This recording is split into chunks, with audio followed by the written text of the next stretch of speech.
This podcast is brought to you by the Love Serve Remember Foundation and Ramdas.org. Welcome to Ramdas Here and Now, and I'm Raghu Marcus. Ramdas, in this upcoming talk that I pulled out of this enormous, wonderful archive, he talks about how may I serve you, about service. And he talks about his path being the path of service and what that means. I mean, it's a method. And there is no other better analogy as far as I know and what I picked up when I went to India with him, when he went back the second time. And that's all around this one being that's worshipped in India, the Monkey God Hanuman.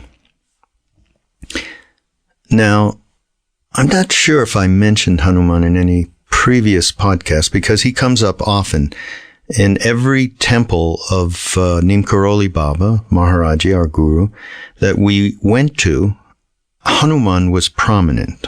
In fact, Hanuman was prominent and images of the goddess, the mother, Durga, an aspect of her.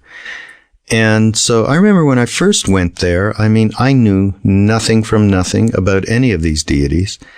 And I was struck by Hanuman. It just had such a compassionate look on his face. And of course we started reading up on it a little bit. And in fact, many of you know who Krishna Das is. And the first prayer that we learned in India was the Hanuman Chalisa, 40 verses in praise of this monkey god. And Krishna Das was the first person to learn. Not easy to learn, and it's amazing that in America now, how many people are very familiar with Hanuman and know these 40 verses off by heart. I don't know how they got there. I can't remember. Must have taken me years. Well, maybe not that long, because we used to do it all the time. And Hanuman is known in India as the perfect servant. So whenever you talk about service, he's the first to come to mind. And Maharaji used to say to us, by the way, every day, especially in the beginning, Hanuman and Christ are one. They are the same. And it's that service to man that is the essence of that teaching. And Hanuman, just to give you, those of you who don't know, I know many of you know, but I'll just, if I'm repetitive, you have to excuse me. But Hanuman, just the story goes, Ram was in the forest after he was banished by his father, and he was in the forest with his wife and his brother, and he lost his wife to the demon, Ravana, who came and captured her and brought her to his homeland in Sri Lanka. So Ram enlisted the monkey Hanuman to help him find her.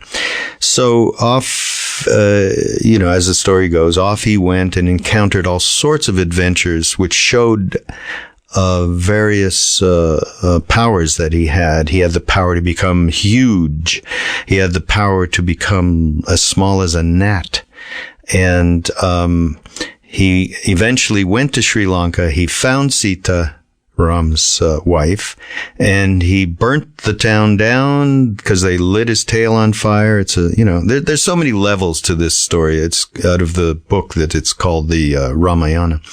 Anyhow, he gets back to Ram, and again, I have to apologize if I've told this story can be told more than once, because Maharaji, whenever he used to have this particular chapter from the Ramayana read to him every Tuesday, or read aloud, and he would be there, and it would come to a point which after Hanuman had come back to tell Ram that he had found Sita and that she was safe, and he just had to go there with his army and defeat the demon horde and save her. And Ram came to Hanuman and said, "No one has ever done what you've done for me. No one. You can have any boon in any of the 6 or 8 universes, whatever it is. And Hanuman said, so Ram said, just ask me anything. And Hanuman fell at his feet, at Ram's feet, and just cried, save me from the tentacles of egoism. That's pure service, love, and devotion, and he is the emblem of that. And this is what we were introduced to when we went to India. This was the model, and of course, this foundation is called Love, Serve, Remember, and this is the basic teachings that Maharaji gave to us. And he himself, although he was a completely finished being, we would see him sitting there. Ram Dass talks about this a little bit in the talk. He would be, you could call it praying, but he would be with each digit of his, with each of his digits and each of the lines on each of his fingers, he would be doing Ram, Ram, Ram, Ram, Ram. He would be constantly in process of merging. Even though he was already that, he would separate himself out to have that experience, is my take on it. Who really knows? But we would sit and watch him do this. I mean, it was just absolutely incredible to see this. And the other thing that I know Ram Dass mentions is something I myself experienced, that this being, who just, when you sat with him, it was just this pure energy. There was no identifiable point, as you usually, when you meet somebody, you can feel an identifiable point, which is, represents the ego that encapsulates the soul. In this case, there was nothing like that. It was liquid. And in that liquid, we would just want to meld into it. We would go there and, you'd think, Jesus, I've got one question after another. How does it all work? Please tell me. And you'd get there and it would all dissolve into this liquid flow. I mean, it was an amazing, amazing thing. But that's all Maharaji was doing, was absolutely, completely one with, in service to the divine. Nothing more and nothing less. So,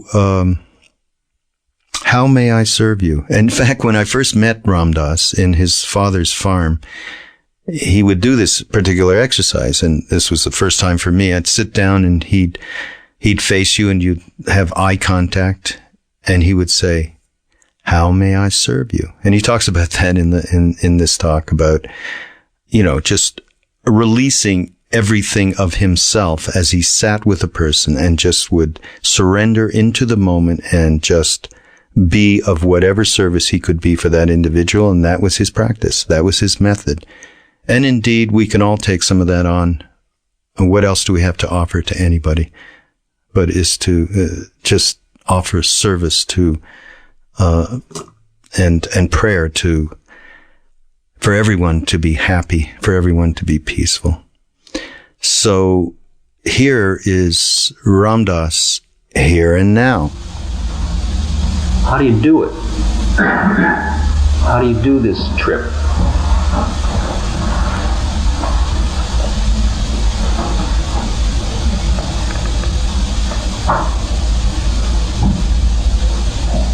I mean, when anybody comes to see me,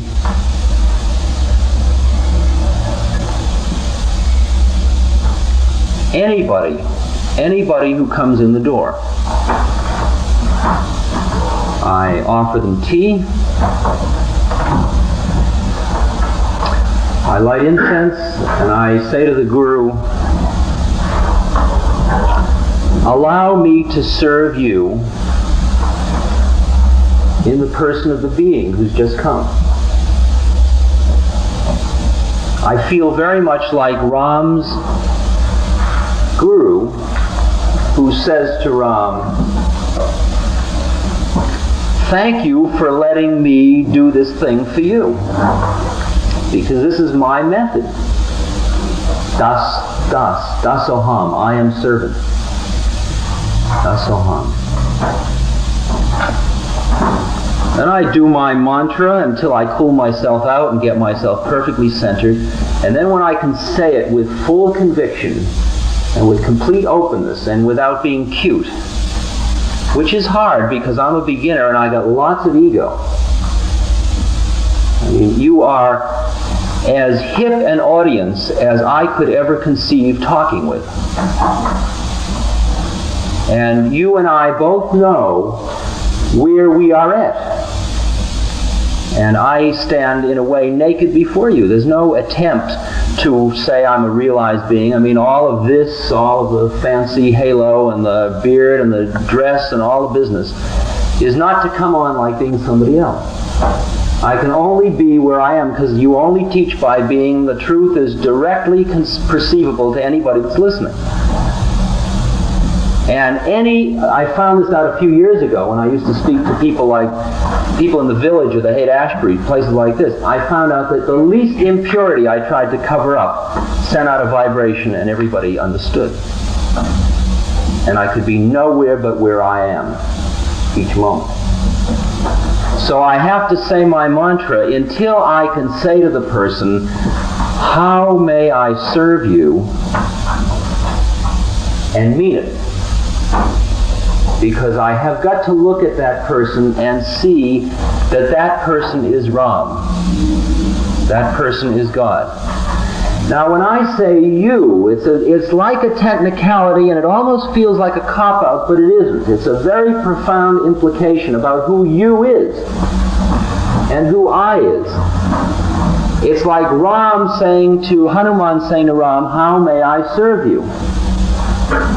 Because as long as you and I are in the illusion of duality, as long as you and I think we're different, what will be our social role? Well, our social role will be that of service. If we know who we really are, we know that we are one being. And then, as Hanuman says, when I don't know, when the cloud is there, I serve Ram. When the cloud is lifted, I am Ram. That's the way it works. And I look at another person, and all I see now, this is very hard, because everybody's the same person to me. And what I really see is more or less life within a series of cloudy veils, which I can see as individuality. Now, I haven't lost my ability to discriminate. I can say man, woman, old, young, smart, hung up, neurotic. I got all my categories. I mean, I'm a highly skilled, trained discriminator. That's how you become, like an establishment man. And I'm very good at it, extremely good at it. And this doesn't mean I lost that capacity to do that by any means. It's merely a figure ground reversal such that what I look at is I just look for the light. I look for the light. And then what I am doing is saying to the light, how may I serve you? Now, if somebody says, well, you can serve me by, I want you to spend 14 hours doing this for me. In other words, asking a game contract, then we will explore it together. This is where it sounds cop-out, because I am not saying, how in the melodrama may I serve you? I am saying, how may I serve you in the journey we are on to bring us to the light? Because that's the only thing I do, is work on this journey.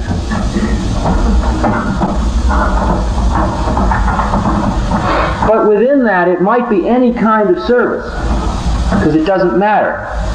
Because whatever you're doing, when you've got this model going, you're doing the same thing.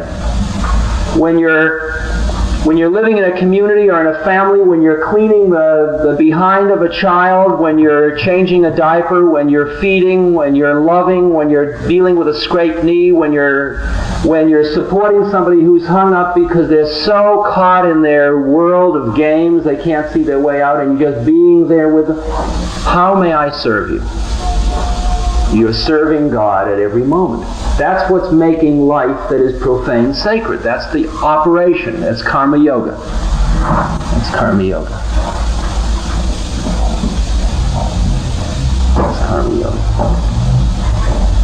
I mean, but those people demand all of my time. Who? Who's them and who's I? Who's my time? What is your time worth? What are you about? Well, my time is worth $20 an hour. How poignant. How poignant. How much an island unto yourself. How little energy if your life is only worth $20 an hour. My life is worth everything and nothing. Both. My time is valueless. It's invaluable. It's invaluable. You just can't estimate what my life is worth. What any moment is worth is every moment is an eternal moment. And if I am pure enough, it's all energy. Lest had ye but faith, ye could move mountains, said Jesus. Well, if I have enough faith and I can move a mountain, boy, it costs a lot to move a mountain these days, I'll tell you. And say I can do it with a thought, and the thought takes a second. Well, look at what my time is worth. I mean, in money and banking, in cosmic money and banking, all kinds of games to be played. But remember the paradox. You've got to give it all up to have it all. You see, the servant is that of surrender, the role of surrender. I mean, I go to New Hampshire, and there is my father, who has a number of hobbies. He's a very Rajas person. He does lots of stuff. You know, he's always doing something. He's hammering something, or printing something, or shoveling something, or, you know. And I see he's doing things that are like, I don't know what they are. I mean, they're just things. But then so is everything else.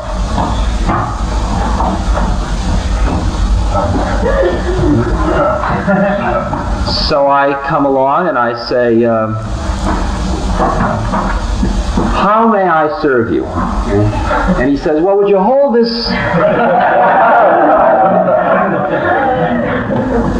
So I hold it. So I hold it. I went through a funny take recently. I got, last fall, about this issue. It gets very far out at some point. I got a letter from Nat Lerman of Playboy. And he said they had a questionnaire, a psychological questionnaire in Playboy about the sexual habits of men. And they wanted to do one about the sexual habits of women. And they knew, I mean, I was a really good psychologist. And would I do the questionnaire for them? Right? Now here I am, a sexual renunciate, in a dress. I mean, just the person Playboy, you know, should ask to do their questionnaire about the bed habits of women.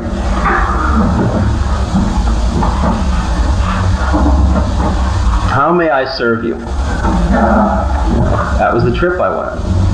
How may I serve you?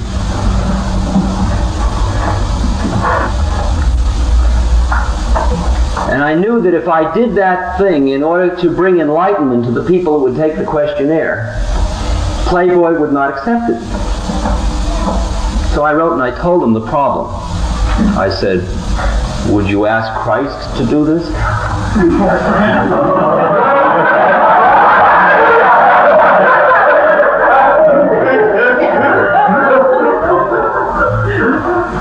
Then I said, if you had, he probably wouldn't, because he could do it. But where I'm at, I can't do it yet. Because the purest being, you see, can, with whatever service he does, make the purest statement all the time, because he can't make anything but a pure statement, no matter what he's doing. I mean, what is very beautiful is to find a guy who took a lot of acid and got all uptight and all strung out on amphetamines and went through the whole trip, and now you find him, and he was in the Haight-Ashbury, and he was all weird, and you were dealing with him in the middle of the night and all kinds of hysteria and mental hospitals and the drama. And then a few years later you get a note from him. He's living with his chick in a little country town. He's the postman. Right? He's the postman. And he says, it's such a groove to go on my route every day. Such a groove to go on my route every day. Before Satori, you chop wood and carry water. After Satori, you chop wood and carry water.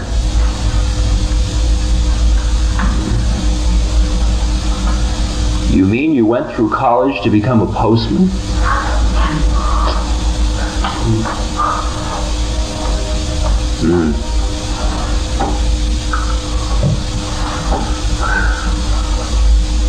But then I meet a guy who is a nuclear physicist, but a very high being who's being a nuclear physicist. And that's what is emerging very slowly. It's not that the outside drama changes. It's not that families aren't created. It's not that business doesn't go on. It's not that legal problems don't exist. It's not that society doesn't have its games and rules and laws. It's the question of how conscious are the beings that are doing it.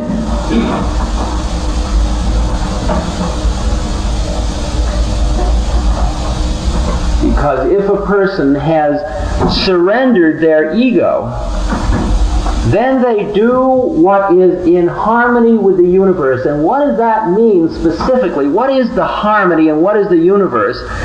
The universe is your biochemistry. It's your skills. It's your heredity. It's your environment. It's all of the forces acting upon you at that moment. It's all of the moral possibilities around you. That's all part of what the harmony of the universe is. I recall Isaac Stern, the violinist, saying to me, if I take LSD, will I still want to play the violin? I mean, I earn my bread playing the violin, and, I make a lot of people happy. If I take LSD, maybe I won't be able to play the violin anymore. I said to him, Isaac, if you're playing the violin for the right reasons, you'll be a better violinist afterwards. And if you're not, you won't. Simple as that. Because everything which is impure must be burned out. Everything must. In dealing with flax, you have to let rot away all of the stuff before you've got the pure stuff you can weave with.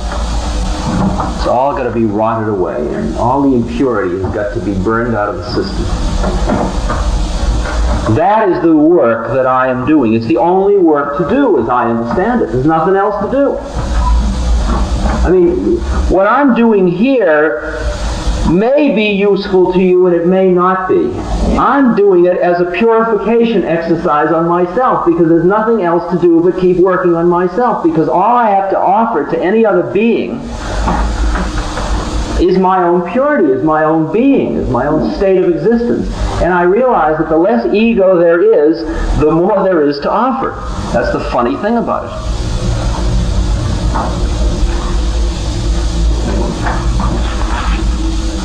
The four great vows in Buddhism. However innumerable beings are, I vow to save them. However inexhaustible the passions are, I vow to extinguish them. However immeasurable dharmas are, the ways, I vow to master them. However incomparable the Buddha truth is, I vow to attain it.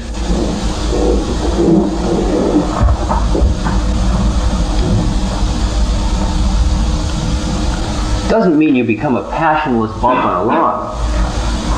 It just means that all of it, all of the grooving with the beauty of it all, is done in an egoless state. In an egoless state. When you smell a flower, you are the flower. You are one. You are two and one both at once, and there is nobody smelling the flower, and the flower is being smelled, and the savor is total, and yet there is no ego. When you are cooking food, see, in the temples, it's all designed to keep you aware of this dance. So you never cook food except with a mantra. I mean, you always have something you're saying inside to remind you that you're not just cooking food. You are doing a part of the divine process that is keeping the temple maintained in order to seek the light. That's what the journey is. What the Bhagavad Gita says. Do what you must do, but dedicate the fruits of your work to me. That's another way of saying it. So there's the guru who is praying to Ram. Ram, I love you, let me serve you, whatever you want I'll do, is somewhere in him he's saying constantly. You watch his hands. I mean, there's a guy who's done it all, and he's still, you watch his hands, and it's always moving like this. Fingers are always going like this. He's always saying Rama, Rama, Rama, Rama, Rama, Rama, 24 hours a day. He's going in and out of becoming one with Ram, coming back to serve Ram and love him, going back to one with Ram, out to serve him and love him, back to one with Ram. He does that with every breath. Okay? With every breath. That's how delicate it finally becomes, you see. That's how close you are to that line. Where you are God, and then you stand back in order to worship, honor, serve, love, whatever the particular role relationship is.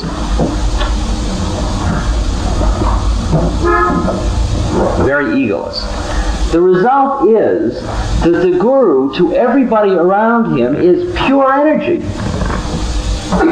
He's pure light. That's why they all hang out. That's why they can't get enough of him.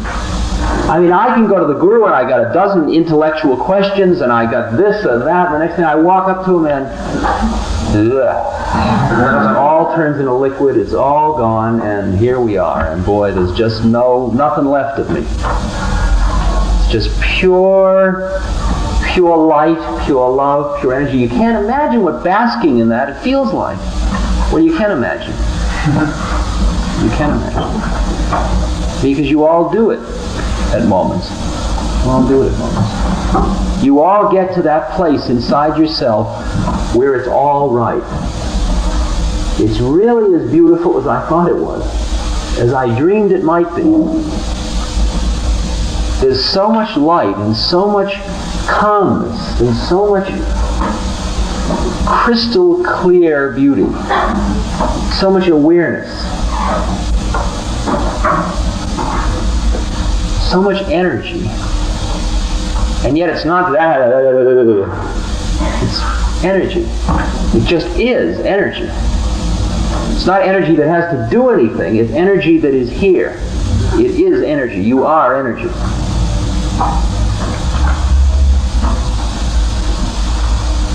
So when you're around this guy, he is an external personification of that stuff.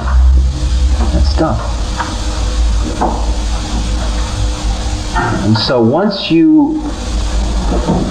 it's not hard to surrender to that. You surrender to the light, surrender to pure energy, to pure love. It's surrender that is no surrender. See, that's the funny thing about it. The surrender concept turns out to be meaningless. What are you giving up? What are you giving up? You're giving up a kind of a hollow, empty little trip that's good for maybe another 40 years at best. You're giving it up for an eternal union with pure energy, pure light. Because surrender means you no longer die. It's as simple as that. That's what it means. Because you that lives and dies is you, ego. is you, ego. And fear of death only comes through the brittleness of ego. Only comes through the brittleness of ego.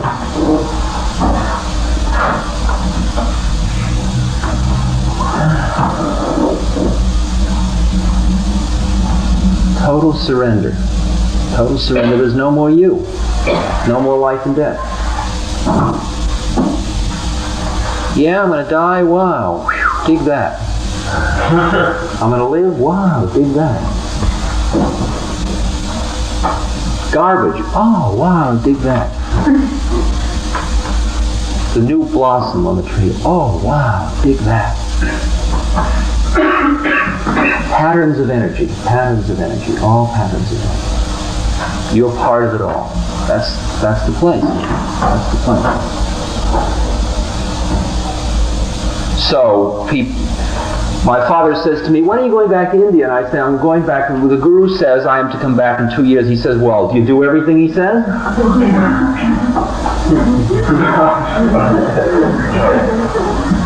You know the level of the question? Do you do everything he says? Don't you have a mind of your own?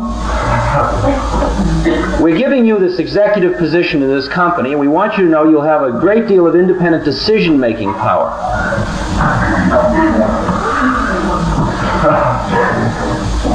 Decision-making power. What do you want to do today, Marty? I don't care. What do you want to do?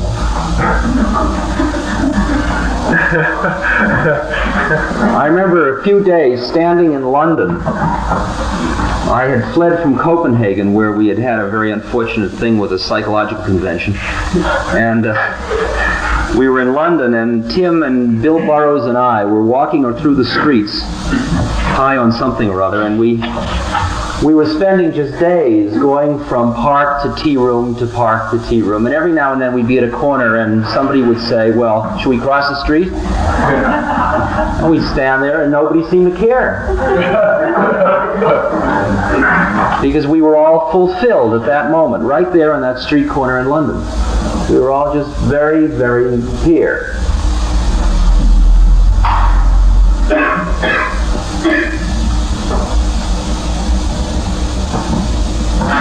See, when there's no ego, the ego, you understand, is within the concept of time. It's within time. So ego always has past and future. So it's always caught in the planning, in the expectancy, in the not fulfilled, in the fantasy. While once the ego is gone, you're just here and now. There's just here and now. That's all there is. I mean, I never was until this moment, and I never will be afterwards. It's all just here and now. Okay, now we got a new here and now. Here we are. Wow, look at this. It's still here. It's still here. It's here. It's all new. Wow, look at this. It's all gone. It's all here. Here and now. Fully here and now. Right here. Right here now. Right here now. Right here now. You didn't come up the stairs and walk in and pay $2 and come sit down, come to listen to a lecture, and I'm giving a lecture, and then you go home and you'll work hard and perhaps become enlightened. That's all stuff. That's all stuff. Here we are. This is it. Right now.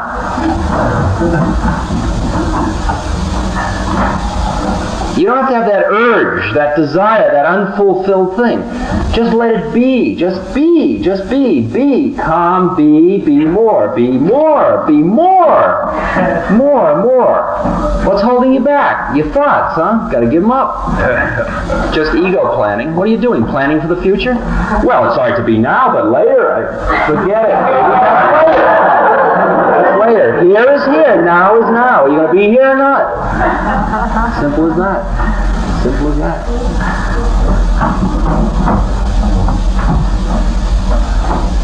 But I'm so young, I have so many things to do yet. Well, that'll sure keep you from being here and now. Right? Life is passing me by.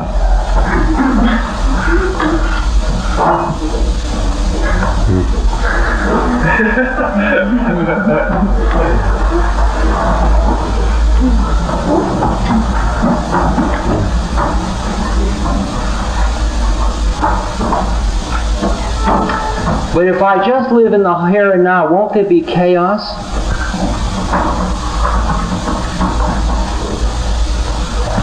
I mean, what happens if the telephone rings? Well, the here and now fact is the telephone rings. You pick it up and answer it. Well, somebody wants to make an appointment to see me 3 weeks from now. Right, you write it down. That's here and now. Well, what happens 3 weeks from now? Well, 3 weeks from now, there's that appointment. That's here and now.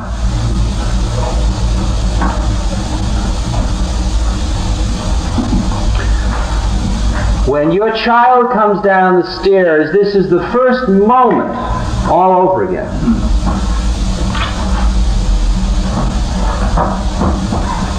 This is Buddha meeting Buddha over toast and coffee, over milk and porridge, over moo tea and brown rice. This is here and now. We never had breakfast before. This is it. This is all there is right now. If it's not good enough, man, it's not good enough. I was taught this in a very strange way. I lived in a community in California, and I was a wheeler dealer, you see. This was a few years back. Now I'm a new kind. I'm a cosmic wheeler dealer. Before I settled for just like mundane physical wheeling and dealing. And I was a computer programmer. And I was supporting this community of artist-type people and stuff like that, and paying off some debts, and I was a consultant in mathematics research and in public education and lecturing, and I was doing my gig, and I was flying around the country being, doing my thing. Speaking about LSD and...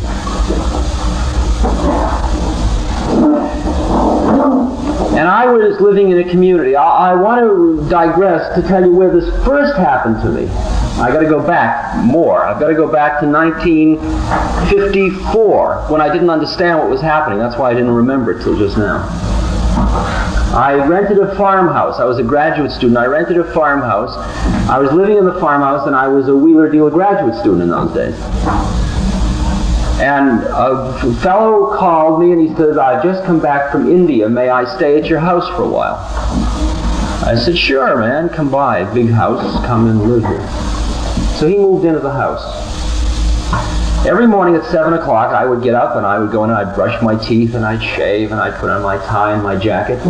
And I would generally walk out. I would get into my car and drive to work.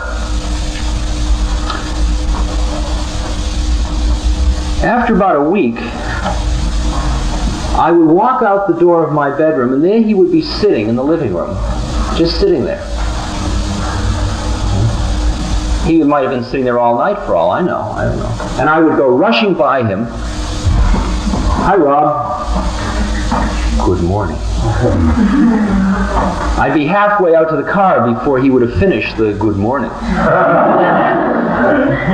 And I'd just have the handle of my hand on the door, and it would like stop me cold. I mean, I would see myself rushing, like caught in the next thing. And I got to hate him. I used to climb in and out of my bedroom window rather than have to go by him.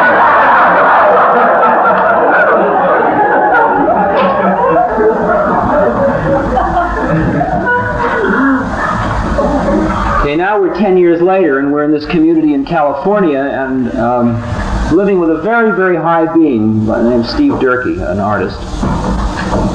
Very beautiful guy. His wife and babies. So I'd have a day off. It would be Saturday, and we'd be going to the store.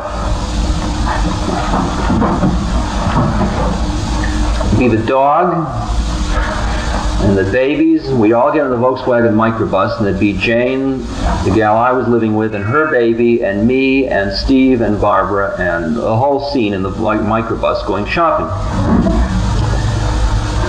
And we get to the door, and Dakota, Kobe, Steve's daughter, would say, she'd start to cry. Well, now, I have the morning free, and we're going to go to the store. Saturday mornings we shop. All right, Kobe, cool it. Kobe doesn't cool it. She cries.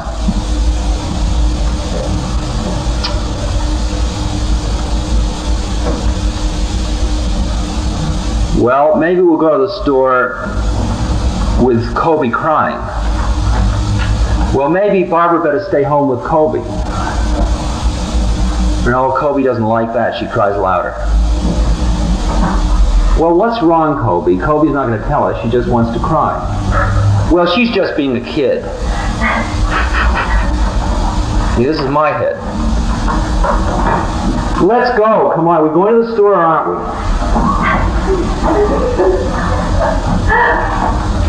Steve says, what's the sense in going to the store?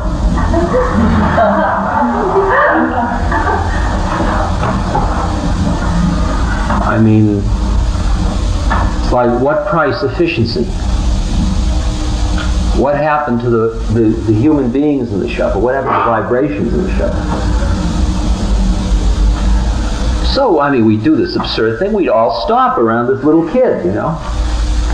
We'd all sit down. We'd join hands. We'd all cool ourselves out. And when we all got relaxed enough and calm enough, Kobe would stop crying. And then we'd go to the store.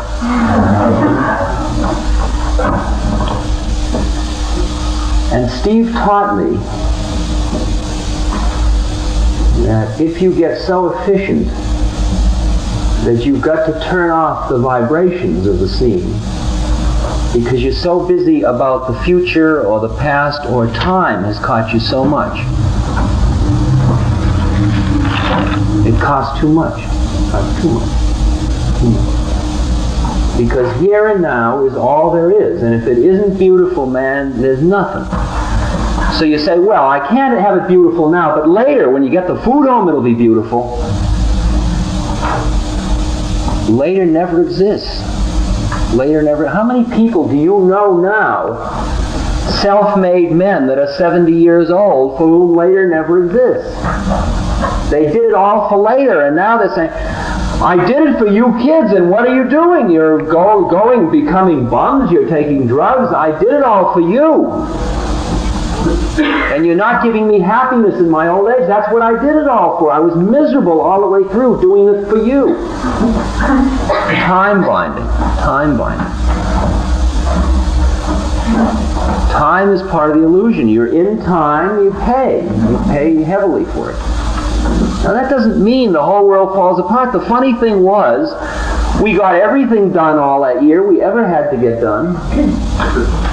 That was funny. I mean, I thought, well, when you start to play this mushy game, man, it all falls apart. You never get anything done. But what we did was so high that it was so much higher than anything I had ever been part of before, that everything we touched had a certain pure, pristine quality to it.